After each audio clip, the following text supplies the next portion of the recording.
The XP changes in the beginning of the season made it almost impossible to play jungle, and now a lot of the junglers are having trouble in the later stages of the game, but Riot decided to fix these problems and we'll give you the details in this video. And for our question of the day, what changes would you like to see Riot make in the next patch? For me, I think Riot needs to work harder on balancing the rune choices. Everyone's taking Conqueror or Aftershock, and it's hard to find value in other runes like Fleet Footwork or more obviously Omnistone. So I think that if they were able to balance the runes and make it more of an interesting choice, I think that would probably benefit the game a lot. Let me know what changes you want down below, and let's get into the changes.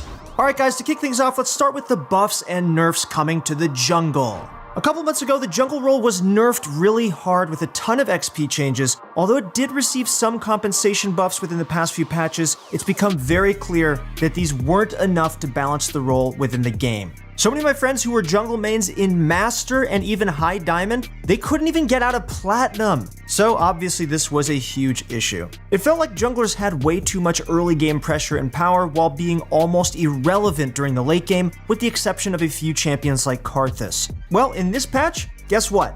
Riot is planning to improve jungle satisfaction with major changes.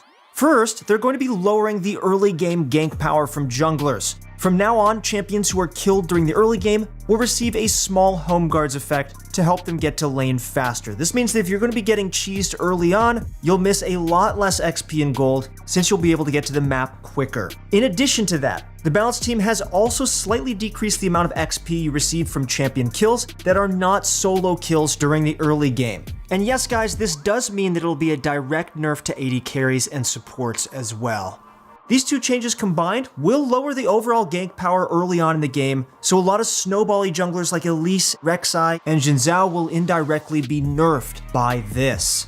However, in compensation to those early game nerfs, junglers are receiving buffs in the mid to late game. Firstly, they'll be increasing the amount of XP you receive from farming, and it's specifically targeted toward the mid to late game where junglers tend to fall behind. In addition to that, the balance team are also buffing the starter jungle items to sustain you even more when you're low HP. This change is aimed at players who are less experienced with kiting jungle camps and knowing the optimal clear routes. For more experienced junglers, this change is welcome nonetheless, but it won't make too much of an impact since you already know how to kite camps efficiently. Overall, these jungle changes will make the role a lot better as long as the numbers are set correctly. A lot of high elo jungle mains claim that the role is weak because it has no carry potential past the mid game. On the other hand, a lot of non-jungle mains in high elo will claim that jungle is too strong because it can dictate your lane state with a few early ganks. These planned jungle balance changes will target both sides of the argument and work on finding a good middle ground for this role. Alright, moving on, let's talk about the dodging nerfs coming in the future. I quote, "Champ select dodges are something that hurts the overall player experience by putting 9 players back into a longer queue after they've already spent a lot of time and effort getting their last game started."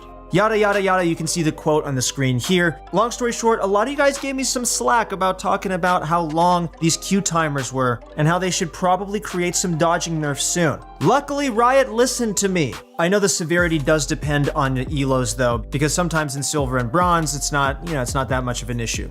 Okay, so let's break this down. In the lower elos like silver and bronze, frequent dodges are an essential part of the game due to the sheer amount of trolls there are in ranked. You might have a first-time Thresh mid lane or support Kalista, and the only way to save your LP is to bite the bullet and dodge. However, on the other end of the spectrum, in ranks like Challenger and Grandmaster, dodging is a very, very serious issue, and something needed to be done about it. Let's just think about this particular scenario. This applies to our Challenger analysts and coaches on proguides, who really, really, really hate dodging.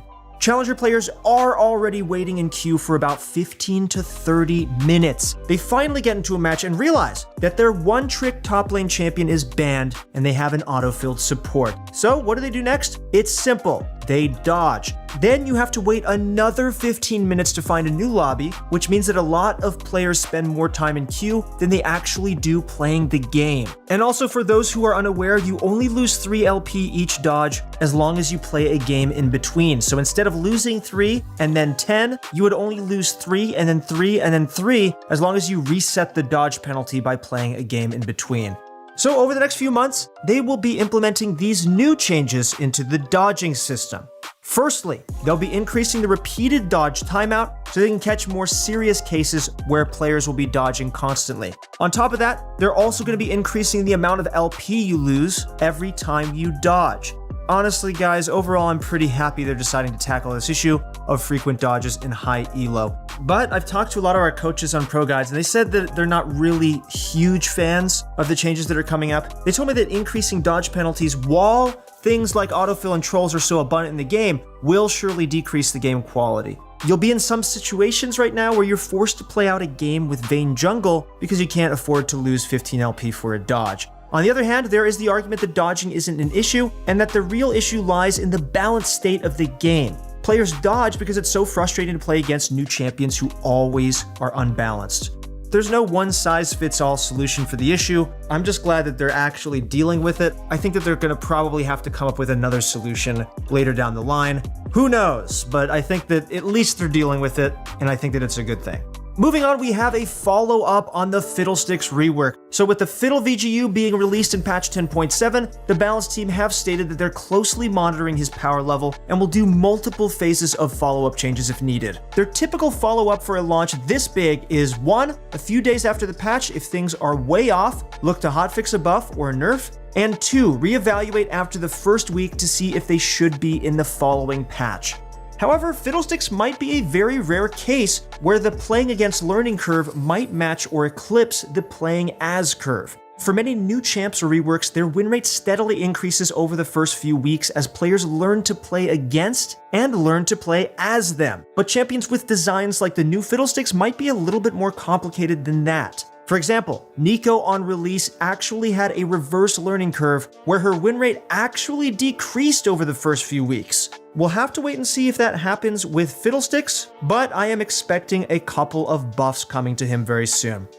And finally, we have a follow-up to the duo parity update. So in patch 10.7, the Balance team added duo parity into the game, which meant that there will be an equal number of duo queues on each team. Good news is, this has significantly improved the game quality, and it's even better than what they predicted. Before these changes, around 54% of games had uneven duo numbers, but now only 8% of games have uneven duo numbers. It's worth noting that this was also achieved without a huge change in queue times or widening the MMR spread in games, so shout out to Riot for this incredible change. That's it for our upcoming changes video. I hope you guys have been enjoying League as much as I have, and we are also going to be enjoying Valorant this week. Holy moly, that game looks amazing. I'll personally be playing a lot of that. So if you guys want to join me, go subscribe to our Valorant channel. We're going to be creating a ton of great content for that game, so hopefully you guys will play that as well. And as always, guys, if you want to get better at League of Legends, you know where to go. Go find your challenger coach at proguides.com. All right, that's it for the video, guys. Thank you so much for watching, and good luck in your next few games.